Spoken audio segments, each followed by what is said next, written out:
beach berms and shorebirds. They're all interconnected and all need a little help after Hurricane Ian. Tonight, they all appear to be recovering nicely.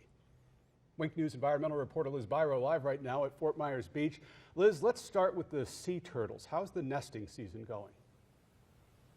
Nesting season is going great now. After a bit of a rough start a month ago at this very spot, we could follow sea turtle tracks coming up the beach, crossing over debris, and then going back out to the water. This is what's known as a false crawl. Mama did not like the conditions, so she did not lay a nest. Now you can see the sand is all new and we have a sea turtle nest in place. I like to think it's the same sea turtle who returned. Wave after wave, there is progress on the shores of Fort Myers Beach. In the sand, the sea life, and those flying above. A month ago, things didn't look as pristine.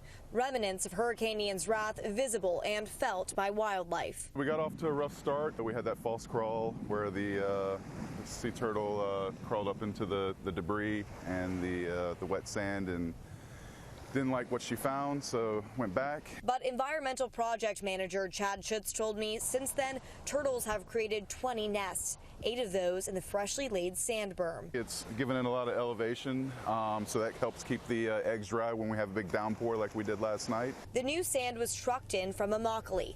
It covers, but does not erase the sand that held firm during the hurricane. A sign that new beginnings are often built upon the past. And there's hope for the future. We have about 15,000 shoreline feet laid so far out of the 20,000. And what's remaining is mostly down south where the birds are nesting, so we're just letting them do their thing down there. Down there is the Little Estero Island Critical Wildlife Area. It's one of the biggest bird rookeries for shorebirds in the state of Florida. Marked off for their protection, FWC had a high count of more than 700 black skimmers. The snowy plovers are doing really well, which is really important. There's not many of them left. Yeah, I think we had 3 or 4 of those nests, and at least a few of the chicks have fledged already. Once shorebird nesting season ends in September, Fort Myers Beach will decide what to do with the sand in that area, whether that's just tilling or placing down a berm.